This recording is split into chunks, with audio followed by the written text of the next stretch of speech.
ನಾವೇ ಆಯ್ಕೆ ಮಾಡಿರೋಂಥ ಜನಪ್ರತಿನಿಧಿಗಳು. ಇವರು ಗೆಲ್ಲೋದಕ್ಕೋಸ್ಕರ ಕಷ್ಟಪಟ್ಟು ಕೆಲಸ ಮಾಡಿದ ಕಾರ್ಯಕರ್ತನ ಹೆಂಡತಿಯನ್ನೇ ರೇಪ್ ಮಾಡೋದು.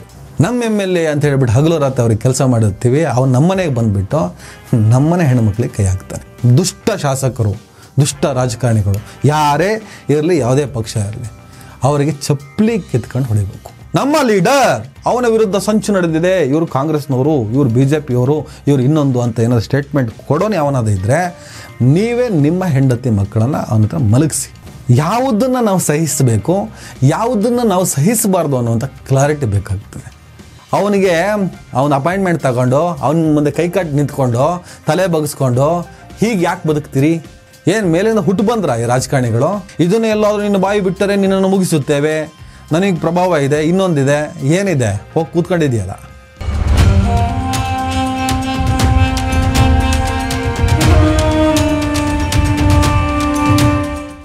ಹಲೋ, ಹಾಯ್, ನಮಸ್ಕಾರ ಸ್ನೇಹಿತರೆ. ಪ್ರಜ್ವಲ್ ಕಾಮಣ್ಣ ಮತ್ತು ಅವರ ತಂದೆ ರೇವಣ್ಣ ಇರಲಿ, ಚಾರ್ಜ್ ಶೀಟ್ ಆಧರಿಸಿ ನಾನು ಇವತ್ತು ವಿಡಿಯೋ ಮಾಡ್ತಾ ಇದ್ದೀನಿ. ಚಾರ್ಜ್ ಶೀಟಲ್ಲಿ ಏನು ಮೆನ್ಷನ್ ಆಗಿದೆ, ಅದರ ಹಿಂದೆ ಇರುವಂಥ ಕತೆ ಏನು, ಇವರು ಮಾಡಿದ್ದು ಹೌದು ಅನ್ನೋದು ಚಾರ್ಜ್ ಶೀಟ್ ಆಗಿರೋದ್ರಿಂದ ನಾಳೆ ನ್ಯಾಯಾಲಯದಲ್ಲಿ ಅದರ ಟ್ರಯಲ್ ನಡಿಬೇಕಾಗಿದೆ. ಟ್ರಯಲಲ್ಲಿ ಸಾಬೀತಾಗ್ಬೋದು, ಹೆಚ್ಚು ಕಮ್ಮಿ ಸಾಬೀತಾಗಬಹುದು ಅನ್ನೋದೇ ಕನ್ಫರ್ಮೇಷನ್ ಇದೆ. ಕನಿಷ್ಠ ಪ್ರಜ್ವಲ್ ಕಾಮಣ್ಣ 10 ವರ್ಷ ಜೈಲು ಶಿಕ್ಷೆ ಅನುಭವಿಸಬೇಕಾಗುತ್ತೆ. ಪರ್ಟಿಕ್ಯುಲರ್ ಆಗಿ ಒಂದೇ ಒಂದು ಪ್ರಕರಣಕ್ಕೆ ಸಂಬಂಧಪಟ್ಟ ಹಾಗೆ, ಇನ್ನು 3-4 ಪ್ರಕರಣಕ್ಕೆ ಸಂಬಂಧಪಟ್ಟ ಹಾಗೆ ಚಾರ್ಜ್ ಶೀಟನ್ನು ಸಲ್ಲಿಸಬೇಕಾಗಿದೆ. ಸುಮಾರು 59 ಜನ ಸಾಕ್ಷಿಯನ್ನು ನಾಶ ಮಾಡುವಂಥ ಏನೋ ಒಂದು ಕಾನ್ಸೆಪ್ಟ್ ಬೇರಿದೆ, ಅದು ಕೂಡ ನಡೀತಾ ಇದೆ. ಇದು ಬಹಳ ದೊಡ್ಡ ಮಟ್ಟದ ಅತ್ಯಾಚಾರ ಪ್ರಕರಣ ಆಗಿರೋದ್ರಿಂದ ಹಲವಾರು ಹೆಣ್ಣು ಮಕ್ಕಳನ್ನು ಇವರು ಬಲಿ ಹಾಕಿರೋದ್ರಿಂದ ಈ ಪ್ರಕರಣ ಇನ್ನಷ್ಟು ದೂರ ಹೋಗುತ್ತೆ.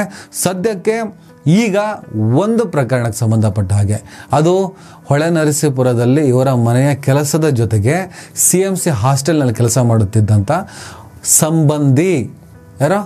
ಸಂಬಂಧಿ ಹೆಣ್ಣು ಮಗಳು ಭವಾನಿ ರೇವಣ್ಣ ಅವರಿಗೇನೋ ಸಂಬಂಧಿ ಆಗಬೇಕಂತೆ.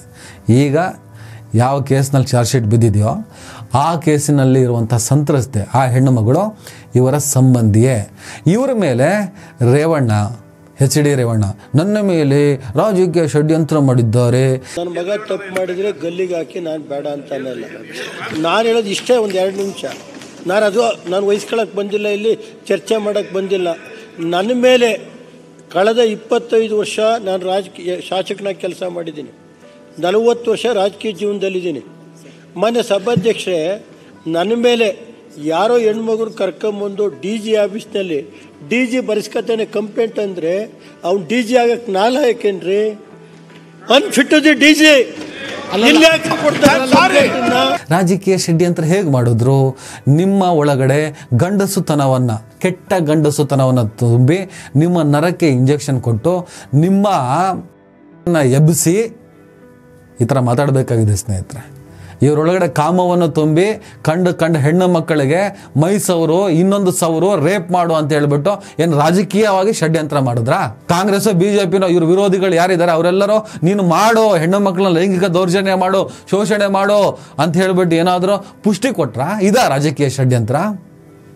ನನ್ನ ಮೇಲೆ ರಾಜಕೀಯ ಷಡ್ಯಂತ್ರ ಮಾಡಿದ್ದಾರೆ. ದೇವೇಗೌಡರ ಮಕ್ಕಳು ಎಷ್ಟು ದೊಡ್ಡ ಫ್ಯಾಮಿಲಿ, ಏನು ದೊಡ್ಡ ಹೆಸರಿತ್ತು. ಕರ್ನಾಟಕ ರಾಜಕಾರಣದ ನಿರ್ಣಾಯಕರು ಆ ಕುಟುಂಬದವರು. ಯಾಕೆ ಲಂಗೋಟಿ ಬಿಗಿರಲಿಲ್ಲ? ಏನು ಉದ್ರೋಗ್ಬಿಟ್ಟಿತ್ತಾ? ಏನು ಹೆಣ್ಣುಮಕ್ಕಳು ಅಂದ ತಕ್ಷಣ ಅಷ್ಟೇನಾ?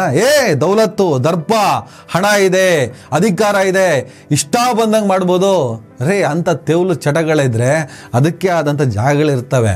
ಅಲ್ಲಿ ಹೋಗ್ಬಿಟ್ಟು ತೀಟೆ ತಿರ್ಸ್ಕೊಂಡು ಬರೋದಲ್ವಾ? ಏನು ಎಲ್ಲ ಹೆಣ್ಣುಮಕ್ಕಳು ಬೇಕಾ ನಿಮಗೆಲ್ಲ? ಸ್ನೇಹಿತರೆ, ರೇವಣ್ಣವ್ರ ಸಂಬಂಧಿ ಹೆಣ್ಣು ಮಗಳು. ಎಷ್ಟು ವಯಸ್ಸೆಷ್ಟ್ರಿ? ಇದೇ ಪ್ರಜ್ವಲ್ ಕಾಮಣ್ಣ ಮುಟ್ಟಿದ್ನಲ್ಲ, ಇವನಿಗೊಂದು 30 ವರ್ಷ ಇರ್ಬೋದು, ಮದುವೆ ಆಗಿಲ್ಲ. ಆ ಹೆಂಗಸಿಗೆ 50 ವರ್ಷ.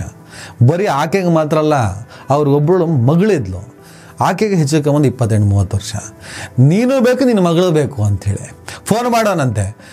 ಮಗಳು ರಿಸೀವ್ ಮಾಡಿದ್ರೆ ಬರ್ತೀಯಾ ಬಾ, ಮಲಗಬೇಕು ಅಂತಲೇ ಇವ್ರದ್ದು ಕಾನ್ಸೆಪ್ಟು. ಈ ಥರದ ಅಸಹ್ಯ ಇರುವಂಥ ಈ ಕೇಸ್ನಲ್ಲಿ ಆ ಹೆಣ್ಮಗಳು ಭವಾನಿ ರೇವಣ್ಣ ಸಂಬಂಧಿ. ಅವ್ರ ಗಂಡನ KMF ಅಲ್ಲಿ ಕೆಲಸ ಕೊಡಿಸ್ತಾನೆ. ಅವ್ರಿಗೆ ಒಂದು 2 ಮಕ್ಕಳು, ಅದರಲ್ಲಿ ಒಬ್ಬ ಮಗ ಸತ್ತು ಹೋಗಿದ್ದಾನೆ. ಆ ಹೆಂಗಸು ಸೇಮ್ಸ್ ಹಾಸ್ಟೆಲಲ್ಲಿ ಕೆಲಸ ಮಾಡ್ತಾಯಿದ್ಲು, ಅದ್ರ ಜೊತೆಗೆ ಹೊಳೆ ನರಸೀಪುರದ ರೇವಣ್ಣನ ಮನೇಲಿ ಕೆಲಸ ಮಾಡ್ತಾ ಇರ್ತಾಳೆ. ಆ ಮನೇಲಿ ಇರಬೇಕಾದ್ರೆ ಈ ರೇವಣ್ಣಗೆ ಹಣ್ಣು ಕೊಡೋದಂತೆ. ಹಣ್ಣು ಅಂದರೆ ಕೆಲಸದವರಿಗೆ ಅವ್ರಿಗೆ ಹಣ್ಣು ಕೊಡೋದು ಅಂತ ಅದಕ್ಕೆ ಒಂದು ಮಾಡಿ ಇಟ್ಕೊಂಡಂತೆ. ಹಾಗೆ ಹಣ್ಣು ಕೊಡ್ತಾ ಇರಬೇಕಾದ್ರೆ ಇವಳನ್ನು ಇಳಿಸ್ಕೊಳ್ಳೋಂತೆ ಮೈಸೂರನಂತೆ ಗುಪ್ತಾಂಗಗಳನ್ನೆಲ್ಲ ಮುಟ್ಟೋನಂತೆ. ಈಗ 354 ಏನೋ ರೇವಣ್ಣನ ಮೇಲೆ ಕೇಸ್ ದಾಖಲಾಗಿದೆಯಲ್ಲ, ಆ 354 ಲೈಂಗಿಕ ಕಿರುಕುಳ ಕೇಸ್ ಕನ್ಫರ್ಮ್ ಆಗಿದೆ, ಇವ್ರು ಮಾಡಿದ್ದು ಹೌದು ಅನ್ನೋದು ಚಾರ್ಜ್ ಶೀಟು. ಕೈ ಸವರೋದು ಮೈ ಸವರೋದಂತೆ. ಮುದ್ದಾದ ಹೆಂಡತಿ ಇದ್ದಾರೆ, ಮಕ್ಕಳಿದ್ದಾರೆ 1-2 ದಾರಿ ತಪ್ಪಿದ ಮಕ್ಕಳು. ಅಪ್ಪನೇ ಸೌರಯ್ಯ ಅಂತ ಆದರೆ, ಅಪ್ಪನೇ ಸೌರುವಂಥ ಪ್ರವೃತ್ತಿ ಹೊಂದಿರೋನಾದರೆ ಮಕ್ಕಳು ಇನ್ನೇನು ಮಾಡ್ತಾರೆ? ಅಪ್ಪನ ನೋಡ್ಕೊಂಡು ಕಿಟಕಿಯಲ್ಲಿ ನೋಡ್ತಾ ಇರ್ತಾರೆ ಅಪ್ಪ ಏನು ಮಾಡ್ತಾನೆ ಅಂತ. ಅಪ್ಪ ಮಾಡಿದ್ದನ್ನೇ ನೋಡ್ಕೊಂಡು ಬಂದಿರ್ತಾರೆ. ಇವನು ಇನ್ನು ಸೌರದಲ್ಲಿರ್ತಾನೆ, ಇನ್ನು ಬಟ್ಟೆ ಬಿಚ್ಚಿದ್ದು, ಇನ್ನೇನು ಮಾಡಿದ್ದು, ಇದು ಯಾವುದು ಕೂಡ ಯಾರು ಇನ್ನು ಕಂಪ್ಲೇಂಟ್ ಕೊಟ್ಟಿಲ್ಲ ಅಥವಾ ಆ ಥರ ಮಾಡಿಲ್ವೋ ಅದ್ರ ಬಗ್ಗೆ ನಾವು ಮಾತಾಡೋದು ಬೇಡ. ಈತ ಹಿಂಗೇ ಸೌರ್ತಾನಂದರೆ ಇನ್ನೇನು ಬೇಕಾಗಿಲ್ಲ, ಮಾಡಿದ್ದನ್ನು ಮಾತಾಡೋಣ. ಹೀಗೆ ಮಾಡಿದ್ದಾನೆ ಅಂತ ಚಾರ್ಜ್ ಶೀಟ್ ಹೇಳ್ತಾ ಇದೆ. ಆ ಚಾರ್ಜ್ ಶೀಟ್ ಆಧಾರದಲ್ಲೇ ಮಾಡೋಕ್ಕೆ ಬೇರೆ ಕೆಲಸ ಇಲ್ವನಯ್ಯ, ನಿನ್ನ ಈ ಚಟಗಳನ್ನೆಲ್ಲ ಕಿಟಕಿಯಲ್ಲಿ ನೋಡುತ್ತಿದ್ದಾನೆ ನನ್ನ ಮಕ್ಕಳು ಒಂದು ಹಂತ ಮುಂದುವರೆದ್ರು. ಪ್ರಜ್ವಲ್ ರೇವಣ್ಣ ಚಾರ್ಜ್ ಶೀಟ್ ಆಗಿದೆ. ಆ ಕೇಸಿನ ಬಗ್ಗೆ ನಾವು ಮಾತಾಡೋದ್ರಿಂದ ಪರ್ಟಿಕ್ಯುಲರ್ ಆಗಿ ಹೀಗೆ ಮಾಡಿದ್ದಾನೆ ಅಂತ ಹೇಳಿರೋದ್ರಿಂದ, ಪೊಲೀಸರು ಚಾರ್ಜ್ ಶೀಟ್ ಕೊಟ್ಟಿರೋದ್ರಿಂದ ಟ್ರಯಲ್ಗಳು ನಡಿಬೇಕು, ಇನ್ನೊಂದು ನಡಿಬೇಕು, ಅದು ಆಮೇಲೆ ಮಾತಾಡೋಣ. ಅಷ್ಟಕ್ಕೆ ಮಾತ್ರ ಸೀಮಿತವಾಗಿ ಮಾತಾಡೋಣ. ಇನ್ನು ಸೂರಜ್ ಕೋಲಣ್ಣ ಅಂತ ಟ್ರೋಲ್ ಆಗ್ತಿರೋದು. ಸೂರಜ್ ರೇವಣ್ಣನ ಕೋಲಣ್ಣ ಅಂತಾರೆ, ಇವನಿಗೆ ಕಾಮಣ್ಣ ಅಂತಾರೆ. ಆ ಥರ ಸೂರಜ್ ಕೋಲಣ್ಣನ ವಿಚಾರ ಜೈಲಿಗೂ ಹೋಗಿ ಬಂದಾಯ್ತು ಆ ಮನುಷ್ಯ ಕೂಡ. ಪ್ರಜ್ವಲ್ ರೇವಣ್ಣಂದು ಊರಗಲ ಬಿದ್ದು ಪ್ರತಿಭಟನೆ ನಡೀತಾ ಎಲ್ಲ ಕಡೆ ಬಟಾ ಬಯಲಾಗಿ ಗಲೀಜು ರಾಡಿ ಹಬ್ತಾ ಇದ್ದಾಗಲೇ ಈ ಮನುಷ್ಯ ಇನ್ನೊಂದೇನೋ ಮಾಡೋಕ್ಕೋಗಿ ಸಿಕ್ಕಾಕೊಂಡಿತ್ತು. ಹೆಂಗಿದೆ ನೋಡಿ ಇದು, ಏನು ಧೈರ್ಯ ಇವರಿಗೆ? ಅಥವಾ ಇವ್ರಿಗೆ ನಿಗ್ರಹನೇ ಇಲ್ವಾ? ಏನು ಫುಡ್ ತಿನ್ಕೊಂಡು ಬೆಳ್ಕೊ ಬಂದ್ರು ಇವರೆಲ್ಲ ಅಂತ. ಹಾಗೆ ಅವೊಂದು ಸೂರಜ್ ರೇವಣ್ಣದಿಂದ ಚಾರ್ಜ್ ಶೀಟ್ ಆಗಬೇಕು, ಆಮೇಲೆ ಮಾತಾಡೋಣ.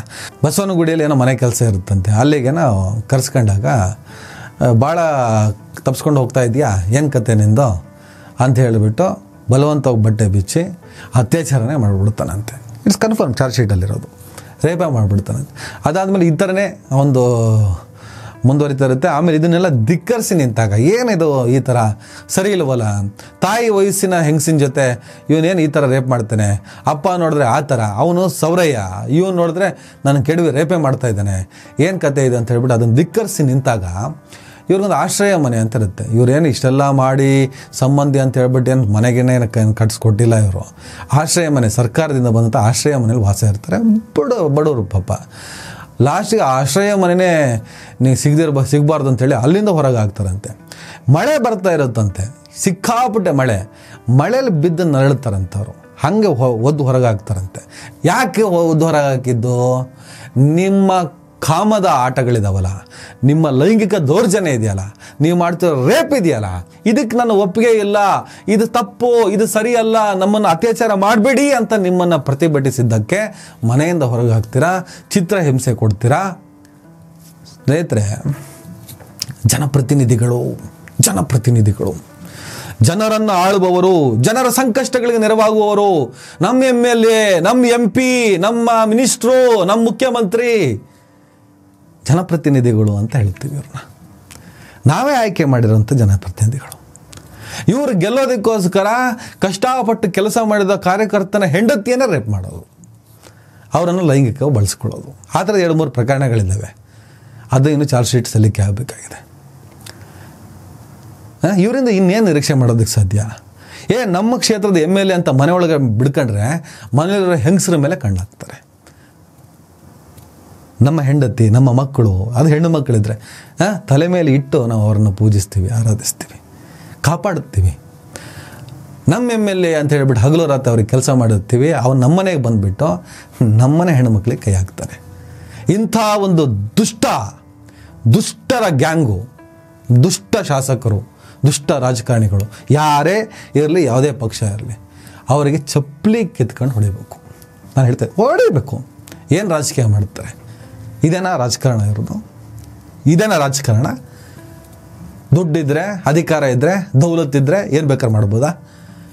ನಾವು ಫಸ್ಟ್ ಆಫ್ ಆಲ್ ಇವರಿಗೆಲ್ಲ ಬಕೆಟ್ ಹಿಡ್ಕೊಂಡು, ಡ್ರಮ್ ಹಿಡ್ಕೊಂಡು ಹಣ ಹಣ ಹಣ ಹಣ ಬರ್ತದೆ ಈಗ ಇಲ್ಲಿ ನನ್ನ ಜಾತಿಯವರು, ನನ್ನ ಜಾತಿಯ ಲೀಡರ್. ಇದು ಕಾಂಗ್ರೆಸ್ ಪಕ್ಷದ ಷಡ್ಯಂತ್ರ. ಇವನು ವಿಡಿಯೋ ಮಾಡ್ತಿದ್ದಾನಲ್ಲ, ಇವನೊಬ್ಬ ಕಾಂಗ್ರೆಸ್ಸಿಗ, ಹಾಗಾಗಿ ಇವನು ಬೈತಾನೆ. ಯಾಕಣ್ಣ, ನಿಮ್ಮನ್ನ ಹೆಣ್ಮಕ್ಳನ್ನ ಹೋಗಿ ಮಲಗಿಸ್ಕೊಂಬಿಡಿ. ಈ ಥರ ಸ್ಟೇಟ್ಮೆಂಟ್ ಯಾರಾದ್ರು ಕೊಟ್ಟರೆ, ಇವನೊಬ್ಬ ಕಾಮಣ್ಣ, ಪ್ರಜ್ವಲ್ ಕಾಮಣ್ಣ, ಈ ಥರ ರೇಪ್ ಮಾಡ್ತಾ ಇದ್ದ, ಈತನ ರೇಪ್ ಸಾಬೀತಾಗಿದೆ, ಈ ಚಾರ್ಜ್ ಶೀಟ್ ಸಲ್ಲಿಕೆ ಆಗಿದೆ, ಕೋರ್ಟಲ್ಲಿ ಟ್ರಯಲ್ ನಡೆಯುತ್ತೆ, ನಾಳೆ ಅಲ್ಲಿ ಸಾಬೀತಾಗಿ ಇವನಿಗೇನೋ 10 ವರ್ಷ 20 ವರ್ಷ ಜೈಲು ಶಿಕ್ಷೆ ಆದಮೇಲೂ ಕೂಡ ನನ್ನ ಜಾತಿಯ ನಾಯಕ, ನಮ್ಮ ಲೀಡರ್, ಅವನ ವಿರುದ್ಧ ಸಂಚು ನಡೆದಿದೆ, ಇವರು ಕಾಂಗ್ರೆಸ್ನವರು, ಇವರು BJPಯವರು, ಇವರು ಇನ್ನೊಂದು ಅಂತ ಏನಾದ್ರು ಸ್ಟೇಟ್ಮೆಂಟ್ ಕೊಡೋನು ಯಾವನಾದ ಇದ್ದರೆ, ನೀವೇ ನಿಮ್ಮ ಹೆಂಡತಿ ಮಕ್ಕಳನ್ನು ಅವನ ಹತ್ರ ಮಲಗಿಸಿ. ಜೈಲಿಗೆ ಏನಾದ್ರು ಹೋದರೆ ಈಗಲೂ ಇದನ್ನು ಕಳಿಸ್ಕೊಡಿ. ಇಲ್ಲ ಪೆರೋಲೋ ಗಿರೋಲೋ ಇನ್ನೊಂದು ಏನಾದರೂ ಬಂದುಬಿಟ್ರೆ, ಜಾಮೀನು ಆದಮೇಲೆ ನೀವು ಮಲಗಿಸ್ಬಿಡಿ, ಕಲ್ಲೇ ಕೂತ್ಕೊಂಡು ಮಲಗಿಸಿ. ನೋಡಿ ಪಿಕ್ಚರ್ಗಳನ್ನು. ಯಾವುದನ್ನು ನಾವು ಸಹಿಸಬೇಕು, ಯಾವುದನ್ನು ನಾವು ಸಹಿಸಬಾರ್ದು ಅನ್ನುವಂಥ ಕ್ಲಾರಿಟಿ ಬೇಕಾಗ್ತದೆ. ಆತ್ಮಾಭಿಮಾನದಕ್ಕಿಂತ, ಸ್ವಾಭಿಮಾನಕ್ಕಿಂತ, ಮಾನಕ್ಕಿಂತ ದೊಡ್ಡದು ಯಾವುದೂ ಇಲ್ಲ, ಯಾರೂ ಇಲ್ಲ. ಏನು ಮೇಲಿಂದ ಹುಟ್ಟು ಬಂದ್ರ ಈ ರಾಜಕಾರಣಿಗಳು? ಯಾಕೆ ದಿಮಾಕಿಗೆ ಬಿಡ್ತೀರಾ? ಅವನನ್ನು ಆಯ್ಕೆ ಮಾಡಿದಂಥ ಪ್ರಭು ಅಂತಿದ್ದಾನಲ್ಲ, ಪ್ರಜಾಪ್ರಭು ಅಂತಿದ್ದೀನಲ್ಲ, ಮತದಾರ ಅಂತಿದ್ದೀನಲ್ಲ, ನಾನು ಅವನನ್ನು ಅಡ್ಡಾಕ್ಬಿಟ್ಟು ಇದೊಂದು ಕೆಲಸ ಇದೆ ಮಾಡ್ಕೊಳ್ಳಯ್ಯ ಅನ್ಬೇಕು.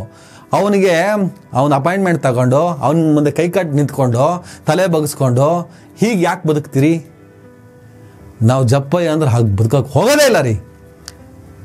ಆ ಥರ ಬದುಕೇ ಗೊತ್ತಿಲ್ಲ ನಮಗೆ. ನಮಗೂ ಪರಿಚಯ ಇದ್ದಾರೆ, ಮಿನಿಸ್ಟ್ರ್ ಗೊತ್ತು, ಮಂತ್ರಿ ಗೊತ್ತು, ಇನ್ನೊಬ್ಬ ಗೊತ್ತು, ಎಲ್ಲ ಪರಿಚಯ ಇದ್ದಾರೆ. ಯಾವತ್ತೂ ಕೂಡ ತಲೆ ತಗ್ಗಿಸಿ ಕೈ ಕಟ್ಟಿ ನಿಂತಿದ್ದ ಜಾಯಮಾನನೇ ಇಲ್ಲ ನಮಗೆ. ಏನೋ ಕೆಲಸ ಆಗ್ಬೇಕೋ ಮಾಡಿಸ್ಕೊಡಿ ಅಂತೀವಿ, ಮಾಡಿಕೊಟ್ರೆ ಒಂದು, ಮಾಡಿಕೊಡ್ತಿದ್ರೆ 2 ತಲೆ ಕೆಡಿಸ್ಕೊಳಕ್ಕೆ ಹೋಗಲ್ಲ. ಯಾಕಂದರೆ ಭಿಕ್ಷೆ ಬೇಡಿದ್ರು ನಿಯತ್ತಾಗಿ ಬದುಕಬೇಕಂತ ತೀರ್ಮಾನವನ್ನು ತಗೊಂಡ್ಬಿಟ್ಟಿದ್ದೀವಿ. ಹಾಗಾಗಿ ನಮಗೆ ನಮ್ಮನೆ ಹೆಣ್ಣು ಮಕ್ಕಳನ್ನು ನಾವು ಸಾಯೋವರೆಗೂ ಕಾಪಾಡ್ತೀವಿ ಅನ್ನುವಂಥ ಗ್ಯಾರಂಟಿ ಇದೆ. ಯಾಕಂದರೆ ನಮಗೆ ಯಾವ ಲಾಭಾಕಾಂಕ್ಷೆಗಳು ಇಲ್ವಲ್ಲ, ಇವರಿಂದ ಏನು ಆಗಬೇಕಾಗಿಲ್ಲಲ್ಲ. ತಮ್ಮ ಸ್ವಾರ್ಥಕ್ಕೋಸ್ಕರ ತುಂಬ ಜನ ನೋಡಿದ್ದೀನಿ, ತಮ್ಮ ಮನೆ ಹೆಣ್ಣು ಮಗಳನ್ನ ಅಡ ಇಟ್ಕೊಂಡು ದುಡ್ಡು ಬಂದರೆ ಸಾಕು ತಿಂಗಳಿಗೆ ಅಂತೇಳಿ. ಸರ್ವೈವಿಗೋಸ್ಕರ ನಾನು ಇದನ್ನು ಮಾಡ್ತಾಯಿದ್ದೀನಿ ಅಂತ ಎಷ್ಟೋ ಜನ. ಯಾಕೆ ಮಾಡ್ತೀವಿ? ಲೈಂಗಿಕತೆ ಅನ್ನೋದು ಅಥವಾ ಸೆಕ್ಸ್ ಅನ್ನೋದು ಒಪ್ಪಿತವಾಗಿ ನಡೆದಾಗ ಮುಗಿದು ಹೋಗ್ತದೆ. ಅದ್ರ ಏನು ಮಾತಾಡೋಕ್ಕಾಗಲ್ಲ. ಅವನಿಗೆ ಇಷ್ಟ ಆಯ್ತು, ಅವಳಿಗೆ ಇಷ್ಟ ಆಯ್ತು, ಆಗೋಯ್ತಪ್ಪ ಅಂತ. ಅದನ್ನು ಯಾರು ತಡೆಯೋಕ್ಕೆ ಸಾಧ್ಯನಾ? ಅಲ್ಲಿಗೆ ಯಾವುದೇ ರೀತಿಯ ನಿಮಗೆ ನೀತಿ ನಿಯಮಗಳ ಬೆಲೆ ಹಾಕೋದಕ್ಕೆ ಸಾಧ್ಯನೇ ಇಲ್ಲ. ಅವ್ನಿಗೆ ಇಷ್ಟ ಆಯಿತು, ಇವಳಿಗೆ ಇಷ್ಟ ಆಯ್ತು, ಮಾಡ್ಕೊಂಡ್ರಪ್ಪ, ಅದರಲ್ಲಿ ಏನಿದೆ? Okay, it's okay, fine. ಅದನ್ನು ನಾವೇನು ನಿರಾಕರಿಸೋಕೆ ಹೋಗಲ್ವಲ್ಲ. ಬಲವಂತ ಯಾಕೆ? ಅತ್ಯಾಚಾರ ಯಾಕೆ? ಬೆದರಿಕೆ ಯಾಕೆ? ಇದನ್ನು ಎಲ್ಲಾದರೂ ನಿನ್ನ ಬಾಯಿ ಬಿಟ್ಟರೆ ನಿನ್ನನ್ನು ಮುಗಿಸುತ್ತೇವೆ, ನನಗೆ ಪ್ರಭಾವ ಇದೆ, ಇನ್ನೊಂದಿದೆ, ಏನಿದೆ? ಹೋಗಿ ಕೂತ್ಕೊಂಡಿದೆಯಲ್ಲ. ನನ್ನ ದೇಶದಲ್ಲಿ ಕಾನೂನು ಒಂದು ಹಂತದವರೆಗೂ ನಿಮ್ಮ ಇನ್ಫ್ಲುಯೆನ್ಸು ಪೊಲೀಸ್ ಸ್ಟೇಷನ್ ಲೆವೆಲ್ಗಳು ನಡೀಬೋದು, ಅಧಿಕಾರಿಗಳನ್ನು ಹೆದರಿಸಿ ಬೆದರಿಸಿ ಇನ್ಫ್ಲುಯೆನ್ಸ್ ಮಾಡ್ಬೋದು, ಒಂದು ಹಂತದವರೆಗೆ ಮಾತ್ರ. ಗ್ರಾಚಾರ ಗ್ರಾಚಾರ ಅನ್ನೋದೆಲ್ಲ ನಂಬಲ್ಲ. ನಿಮ್ಮ ತಪ್ಪುಗಳು ನಿಮಗೆ ಬುಗ್ನಿಗೂಟ ಆದಾಗ ಅವಾಗ ಯಾರೂ ಕೂಡ ನಿಮ್ಮನ್ನು ಕಾಪಾಡೋದಕ್ಕೆ ಬರೋದಿಲ್ಲ. ನಮ್ಮ ನ್ಯಾಯಾಂಗ ವ್ಯವಸ್ಥೆ ಚೆನ್ನಾಗಿದೆ. ಸುಮ್ಮನೆ ಸಂವಿಧಾನ ಅನ್ನೋದು ಅದ್ಭುತವಾದಂಥ ಕಾನೂನಿನ ಅಸ್ತ್ರವನ್ನು ಈ ದೇಶದ ಮೇಲೆ, ಈ ದೇಶದ ಮುಕುಟದ ಮೇಲೆ ಇಟ್ಟು ಹೋಗಿಲ್ಲ ಬಾಬಾ ಸಾಹೇಬ್ರು. ಅಷ್ಟು ಅದ್ಭುತವಾದ ಕಾನೂನಿದೆ. ಓಕೆ ಸ್ನೇಹಿತರೆ, ಈ ನನ್ನ ಮಕ್ಕಳ ಬಗ್ಗೆ ಏನು ಮಾತಾಡೋಣ ಹೇಳಿ? ನನಗೆ ಪ್ರಜ್ವಲ್ ಕಾಮಣ್ಣನ ಕೃತ್ಯದಕ್ಕಿಂತ ಅವರ ಅಪ್ಪ ರೇವಣ್ಣನ ಏನಪ್ಪ ಇದು. ಒಂದು ಕಡೆ ಕುಮಾರಸ್ವಾಮಿ ರಾಜಕಾರಣದಲ್ಲಿ ಏರಿಳಿತಗಳು, ಸಂಕಟಗಳು, ಇದರ ಜೊತೆಗೆ ಇಂತಹ ಕಥೆಗಳು. ಏನಪ್ಪ, ಭವಾನಿ ರೇವಣ್ಣ ಅವ್ರ ಮೇಲೆ ಕಿಡ್ನಾಪ್ ಕೇಸ್ ಇದೆ, ಇನ್ನೊಂದು ಯಾವುದೋ ಕೇಸ್ ಆಗ್ತಾಯಿದೆ. ಇದೇ ಥರ ಅತ್ಯಾಚಾರ, ಮನೆ ಕೆಲಸದೊಳಗೆ ಬರೋಬ್ಬಳನ್ನ ಅತ್ಯಾಚಾರ ಮಾಡಿದ ಕೇಸ್ ಸಂಬಂಧಪಟ್ಟ ಹಾಗೆ ಒಂದು ಚಾರ್ಜ್ ಶೀಟ್ ಬರೋಕ್ಕಿದೆ. ಅಲ್ಲಿ ಕಿಡ್ನಾಪ್ ಕೂಡ ಇದೆ, ಅದರಲ್ಲಿ ಭವಾನಿ ರೇವಣ್ಣನ ಪಾತ್ರ ಕೂಡ ಇದೆ ಅಂತ. ಅವ್ರಿಗೂ ಸಂಕಷ್ಟ ತಪ್ಪಿದ್ದಲ್ಲ, ಅವರು ಅರೆಸ್ಟ್ ಆಗ್ಬೋದು, ಜೈಲಿಗೆ ಹೋಗೋ ಪರಿಸ್ಥಿತಿನೂ ಬರ್ಬೋದು. ಹೇಗಿತ್ತು ಅಂತ ನನಗೆ ಏನಂದರೆ, ದೇವೇಗೌಡರ ಕುಟುಂಬದಲ್ಲಿ ಇದೇನಪ್ಪ ಅಪಸವ್ಯಗಳು, ಅತಿರೇಕಗಳು ಅಂತಲೇ ಅನಿಸೋದು. ಓಕೆ ಸ್ನೇಹಿತರೆ, ಇನ್ನೇನು ಮಾತಾಡೋದಿಲ್ಲ. ಚಾರ್ಜ್ ಶೀಟ್ ಸಲ್ಲಿಕೆ ಆಗಿದೆ. ಆ ಚಾರ್ಜ್ ಶೀಟ್ನಲ್ಲಿ ಇವರ ಭಯಾನಕವಾದಂಥ ಕ್ರೌರ್ಯಗಳೆಲ್ಲ ದಾಖಲಾಗಿದೆ. ಸುಮಾರು 2,000 ಪುಟಗಳು, 2,000ಕ್ಕಿಂತ ಜಾಸ್ತಿ ಪುಟಗಳು ಚಾರ್ಜ್ ಶೀಟ್. ಸಿಕ್ಕಾಪಟ್ಟೆ ಕಥೆಗಳಿರ್ತವೆ. ಅದನ್ನೆಲ್ಲ ಓದ್ತಾ ನಿಮಗೆ ಇಡೀ ದಿನ ತಿನ್ನೋಕ್ಕೆ ನಾವು ರೆಡಿ ಇಲ್ಲ. ಇನ್ನೂ 2-3 ಕೇಸಿಗೆ ಸಂಬಂಧಪಟ್ಟ ಚಾರ್ಜ್ ಶೀಟ್ ಬರಬೇಕಾಗಿದೆ. 100% ಟ್ರಯಲ್ನಲ್ಲಿ ಇದು ಹೋಗುತ್ತಿದ್ದು 100%. ಯಾಕಂದರೆ ಎಲ್ಲವನ್ನೂ ಕೊಂಡ್ಕೊಳ್ಳೋಕ್ಕಾಗಲ್ವಲ್ಲ. ಒಂದು ಹಂತದವರೆಗೂ ನಂಬಿಕೆ ಇಟ್ಕೋಬೇಕಾಗುತ್ತೆ ನಮ್ಮ ನ್ಯಾಯಾಂಗ ವ್ಯವಸ್ಥೆ ಬಗ್ಗೆ. ಎಲ್ಲದನ್ನೂ ಖರೀದಿ ಮಾಡೋಕ್ಕಾಗಲ್ಲ, ಅಥವಾ ಎಲ್ಲರನ್ನು ಖರೀದಿ ಮಾಡಬಹುದೇನೋ. ಎಷ್ಟೋ ಸಲ ಚಾರ್ಜ್ ಶೀಟ್ ಆದಮೇಲೂ ಕೂಡ ಟ್ರಯಲ್ಗಳಲ್ಲಿ ಕೇಸ್ಗಳು ಬಿದ್ದೋಗ್ತವೆ. ಸತ್ಯ ಸುಳ್ಳುಗಳು ಅಲ್ಲೇ ಚರ್ಚೆಗಳಾಗ್ತವೆ. ಪ್ರೂಫ್ ಸಖತ್ತಾಗಿದ್ದಾಗ, ಗಟ್ಟಿಯಾಗಿದ್ದಾಗ, ರೆಕಾರ್ಡೆಡ್ ಆಗಿದ್ದಾಗ ಯಾವುದೇ ಕಾರಣಕ್ಕೂ ನ್ಯಾಯಾಧೀಶ ಅದನ್ನು ಕೂಡ ತಪ್ಪು ತೀರ್ಪನ್ನು ಕೊಡೋದಕ್ಕೆ ಬರೋದಿಲ್ಲ. ಎಲ್ಲದಕ್ಕೂ ಕೆಲವೊಂದು ನ್ಯೂನ್ಯತೆ ಇರುವ ತೀರ್ಪುಗಳನ್ನು ಉಲ್ಲೇಖ ಮಾಡೋದಕ್ಕಾಗೋದಿಲ್ಲ. ಕಾದು ನೋಡೋಣ ಏನಾಗುತ್ತೆ ಅಂತ. ಇದನ್ನೆಲ್ಲರಿಗೂ ದೊಡ್ಡ ಮಟ್ಟದಲ್ಲಿ ಧಿಕ್ಕಾರ ಹೇಳಿ. ವಿಡಿಯೋ ಮುಗಿತಿದ್ದಾಗ ನೀವು ಹೇಳಿ. ನಮಸ್ಕಾರ.